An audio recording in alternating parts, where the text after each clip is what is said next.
Assalamualaikum warahmatullahi wabarakatuh. Perkenalkan, nama saya Dewa Bagus Sajiwo dari Prodi Pendidikan Kepelatihan Olahraga tahun angkatan 2020. Nomor induk mahasiswa 1602620025. Pada kesempatan kali ini saya akan membahas materi akuatik. Akuatik merupakan segala macam bentuk aktivitas air yang dapat dilakukan di sungai, danau, laut, pantai maupun kolam renang. Bentuk kegiatan dalam aktivitas air dapat berupa renang, polo air, seluncur, menyelam, dayung, kano, dan beragam bentuk lainnya. Yang akan saya bahas dalam materi kali ini adalah renang. Renang merupakan satu di antara cabang olahraga akuatik. Renang adalah upaya untuk menggerakkan semua bagian tubuh ke atas permukaan air. Olahraga renang kerap dilakukan tanpa perlengkapan atau bantuan. Jadi, dalam renang lebih banyak menggunakan anggota tubuh, terutama bagian tangan dan kaki untuk bergerak atau mengapung di air. Saat ini, renang sudah menjadi olahraga populer dan diminati banyak orang. Bahkan saking populernya, renang telah dilombakan baik di tingkat nasional maupun internasional. Renang bisa dilakukan oleh orang dari berbagai kalangan dan tingkatan umur, mulai balita hingga dewasa, termasuk ibu hamil. Olahraga dalam air ini memang tak hanya menyegarkan tubuh, tetapi juga memberi manfaat besar untuk kesehatan. Jika dilakukan secara rutin dan teratur, renang bisa mencegah beberapa penyakit seperti stroke, jantung, dan diabetes. Setelah berenang biasanya membuat tubuh bugar dan rileks. Perasaan cemas dan stres juga bisa berkurang dan bahkan hilang. Hal tersebut yang menjadikan renang sebagai satu di antara olahraga yang cukup populer.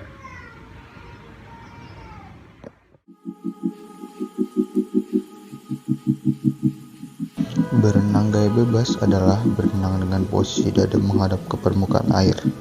Kedua belah lengan secara bergantian digerakkan jauh ke depan dengan bergerakan mengayuh. Sementara kedua belah kaki secara bergantian dicambukkan naik turun ke atas dan ke bawah. Latihan gerakan tungkai. Latihan gerakan tungkai sambil berpegangan di pinggir kolam renang. Melakukan gerakan berpegangan di pinggir kolam, lengan, badan, dan kedua kaki lurus serta sumber gerakan dari pangkal paha hingga lutut kaki tidak ditekuk, tetapi hanya ditekuk saat bergerak. Latihan gerakan lengan. Latihan gerakan lengan secara berpasangan. Melakukan gerakan tangan renang gaya bebas dengan kedua kaki dipegang oleh teman dari belakang hingga posisi kedua kaki dan badan lurus serta badan terapung di atas permukaan air. Latihan pernapasan dapat dilakukan ke arah serong kanan maupun serong kiri. Tetapi gerakan kepala tak boleh asal. Apabila memutar kepala secara asal, maka dapat terjadi ketegangan yang dapat berakibatkan kram. Atur leher dan kepala agar tetap rileks. Sebisa mungkin untuk membawa kepala keluar masuk secara santai saat mengambil napas. Pada saat proses ini, miringkan tubuh Anda maksimal 30 derajat pada satu arah. Jangan menapas terlalu lama dari yang diperlukan. Mengambil napas di saat berenang dilakukan dengan cara menarik napas melalui mulut dan membuangnya melalui hidung. Sekian materi yang bisa saya sampaikan untuk materi kali ini. Kurang lebihnya mohon maaf. Assalamualaikum warahmatullahi wabarakatuh. Assalamualaikum warahmatullahi wabarakatuh. Perkenalkan, nama saya Dewa Bagus Sajiwo dari Prodi Pendidikan Kepelatihan Olahraga tahun angkatan 2020. Nomor induk mahasiswa 1602620025. Pada kesempatan kali ini saya akan membahas materi ritmik. Gerak ritmik merupakan suatu gerakan senam yang dapat dilakukan tanpa maupun menggunakan alat. Gerakan yang dilakukan secara berirama berdasarkan ritme disebut gerak ritmik. Gerak ritmik terbentuk dari suatu koordinasi gerak antara anggota tubuh. Aktivitas gerak ritmik juga harus memadukan kemampuan gerak tubuh dengan mengikuti irama musik atau lagu tertentu.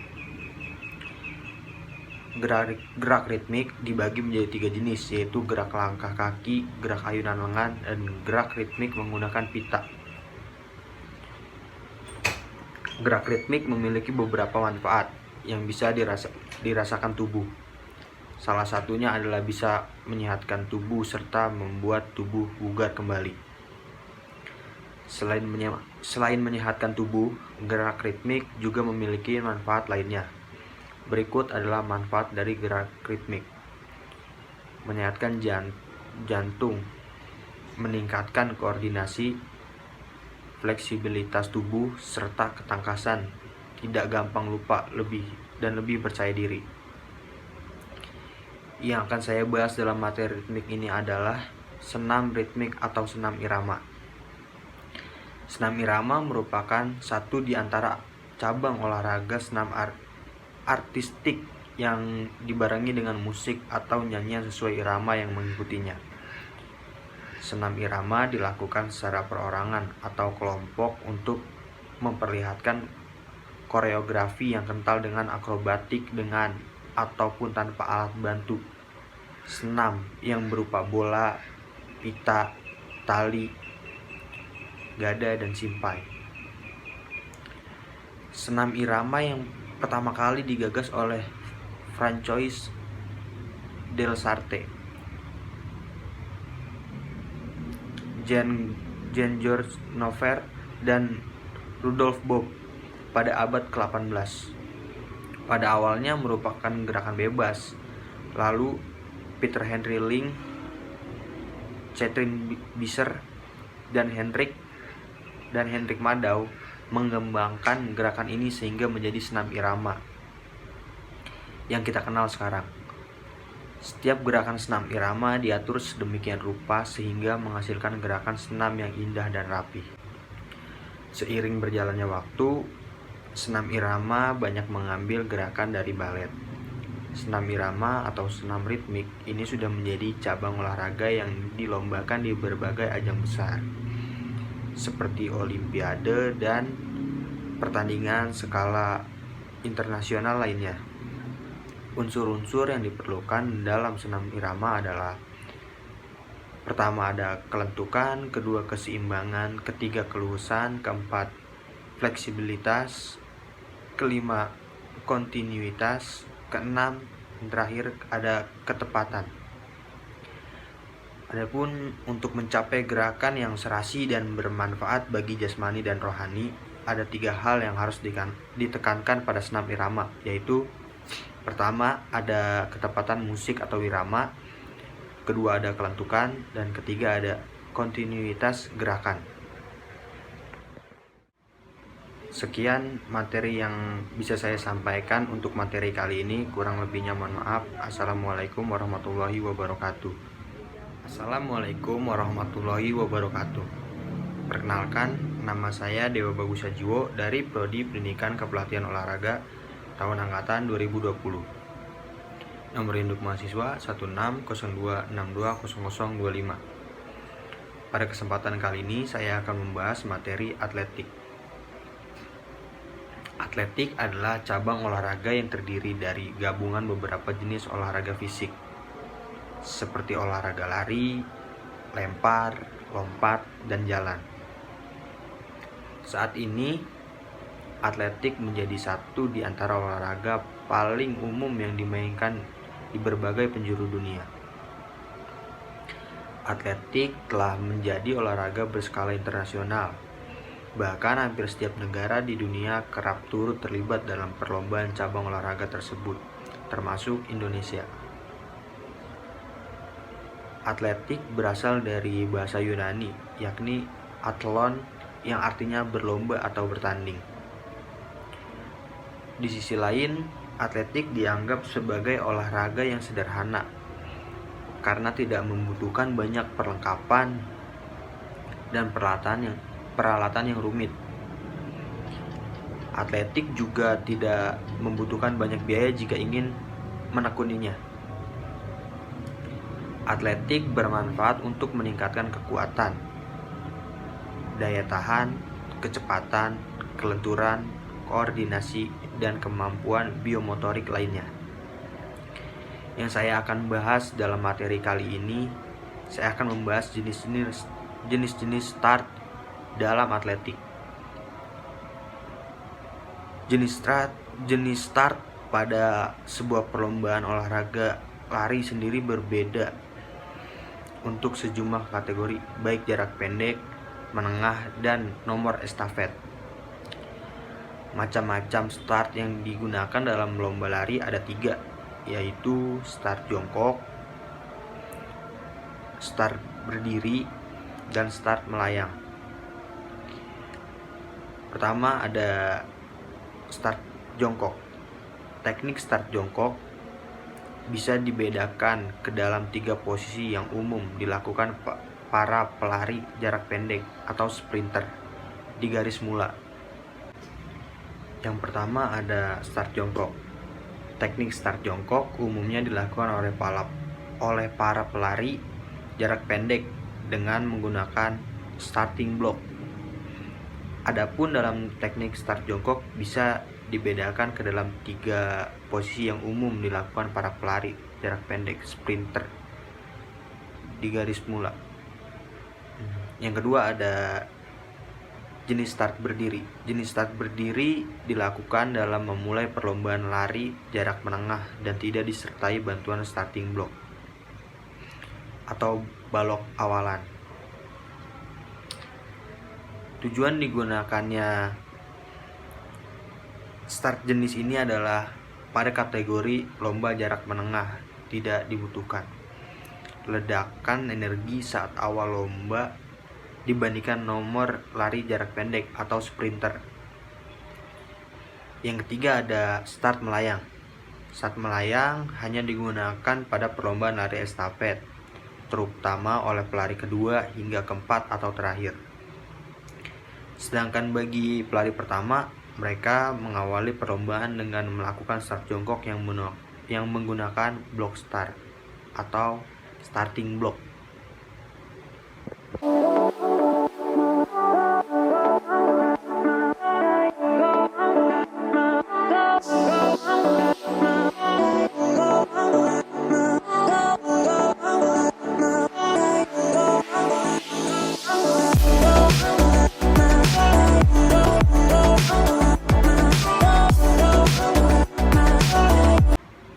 Sekian materi yang bisa saya sampaikan untuk materi kali ini. Kurang lebihnya mohon maaf. Assalamualaikum warahmatullahi wabarakatuh. Assalamualaikum warahmatullahi wabarakatuh. Perkenalkan, nama saya Dewa Bagus Sajiwo dari Prodi Pendidikan Kepelatihan Olahraga tahun angkatan 2020. Nomor induk mahasiswa 1602620025. Pada kesempatan kali ini saya akan membahas materi uji diri. Uji diri adalah kegiatan yang dirangkai sedemikian rupa untuk menguji diri kita, khususnya dalam hal aktivitas fisik. Hal yang diujikan yaitu berupa kekuatan, kelenturan, kelincahan, ketahanan, dan kecepatan tubuh. Pada kesempatan kali ini kita akan membahas materi uji diri yaitu senam lantai. Senam lantai adalah kegiatan olahraga yang cara gerakan dan bentuk latihannya dilakukan di lantai sesuai dengan namanya. Biasanya senam lantai dilakukan menggunakan alas berupa matras. Macam-macam senam lantai adalah sikap lilin, headstand dan handstand. Terus ada berguling ke depan atau forward roll, berguling ke belakang atau back roll, dan guling lenting atau juga neck spring, kayang, serta loncat harimau.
Sekian materi yang bisa saya sampaikan untuk materi kali ini. Kurang lebihnya mohon maaf. Assalamualaikum warahmatullahi wabarakatuh. Assalamualaikum warahmatullahi wabarakatuh. Perkenalkan, nama saya Dewa Bagus Sajiwo dari Prodi Pendidikan Kepelatihan Olahraga tahun angkatan 2020. Nomor induk mahasiswa 1602620025.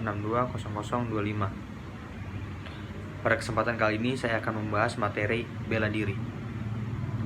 Bela diri merupakan salah satu bentuk pertahanan diri yang sudah dikenal sejak zaman dahulu. Selain sebagai pertahanan diri, bela diri juga dipelajari sebagai pengolahan tubuh untuk menjaga kesehatan. Menguasai olahraga bela diri membuat kita siap dengan jurus pembelaan diri, siap secara fisik dan mental. Bela diri biasanya dipersiapkan untuk serangan-serangan yang mengancam keselamatan diri. Yang akan saya bahas dalam materi bela diri kali ini adalah pencaksilat. Pencaksilat adalah suatu seni bela diri tradisional yang berasal dari Kepulauan Nusantara atau Indonesia. Seni bela diri ini secara luas dikenal di Indonesia, Malaysia, Brunei, dan Singapura. Unsur-unsur untuk membela diri dengan seni bela diri, yaitu dengan menggunakan pukulan dan tendangan. Pencaksilat merupakan bela diri yang banyak diminati oleh banyak orang, terutama masyarakat Indonesia. Pencaksilat adalah olahraga bela diri yang memerlukan banyak konsentrasi. Ada pengaruh budaya Tionghoa, agama Hindu, dan Islam dalam pencaksilat. Biasanya setiap daerah di Indonesia mempunyai aliran pencaksilat yang khas. Misalnya daerah Jawa Barat terkenal dengan aliran Cimande dan Cikalong. Di Jawa Tengah ada aliran Merpati Putih, dan Jawa Timur ada aliran Perisai Diri. Sekian materi yang bisa saya sampaikan untuk materi kali ini. Kurang lebihnya mohon maaf. Assalamualaikum warahmatullahi wabarakatuh. Assalamualaikum warahmatullahi wabarakatuh.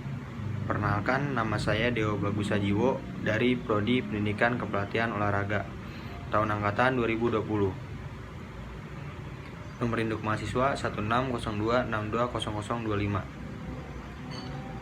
Pada kesempatan kali ini saya akan membahas materi permainan. Permainan adalah proses aktivitas fisik atau psikis yang menyenangkan dan menggembirakan. Bagi anak, bermain merupakan kegiatan khas sebagaimana pekerjaan yang merupakan aktivitas khas orang dewasa dalam kehidupan. Yang akan saya bahas dalam materi permainan ini adalah permainan futsal. Futsal adalah permainan bola yang dimainkan oleh dua tim yang masing-masing beranggotakan 5 orang. Tujuannya adalah memasukkan bola ke gawang lawan dengan memanipulasi bola dengan kaki. Selain 5 pemain utama, setiap regu juga diizinkan memiliki pemain cadangan. Tidak seperti permainan sepak bola dalam ruangan lainnya. Lapangan futsal dibatasi garis, bukan net atau papan. Futsal dipopulerkan di Montevideo, Uruguay pada tahun 1930 oleh Juan Carlos Seriani. Keunikan futsal mendapat perhatian di seluruh Amerika Selatan, terutamanya di Brasil. Keterampilan yang dikembangkan dalam permainan ini dapat dilihat dalam gaya terkenal dunia yang diperlihatkan oleh pemain-pemain Brazil di luar ruangan pada lapangan berukuran biasa. Pelé, bintang terkenal Brazil, contohnya, mengembangkan bakatnya di futsal. Sekian materi yang bisa saya sampaikan untuk materi kali ini. Kurang lebihnya mohon maaf. Assalamualaikum warahmatullahi wabarakatuh. Assalamualaikum warahmatullahi wabarakatuh. Perkenalkan, nama saya Dewa Bagus Sajiwo dari Prodi Pendidikan Kepelatihan Olahraga tahun angkatan 2020. Nomor induk mahasiswa 1602620025. Pada kesempatan kali ini saya akan membahas materi aktivasi pengembangan. Aktivasi pengembangan yaitu aktivitas yang mengembangkan bagian tubuh atau bisa juga seluruh tubuh agar sehat. Aktivitas pengembangan dapat meningkatkan fisik tubuh berupa kekuatan, kecepatan, daya tahan. Untuk meningkatkan kekuatan, kita bisa melakukan push up dan sit up di rumah. Lalu untuk meningkatkan kecepatan dapat dilatih dengan berbagai cara, diantaranya sebagai berikut. Yang pertama ada latihan percepatan, yang kedua ada lari menaiki tangga atau bukit, yang ketiga lari menuruni tangga atau bukit, yang keempat latihan kecepatan reaksi, dan yang kelima ada lari cepat atau sprint training dengan jarak 40-60 meter. Dan untuk meningkatkan daya tahan, kita dapat melakukan 5 gerakan.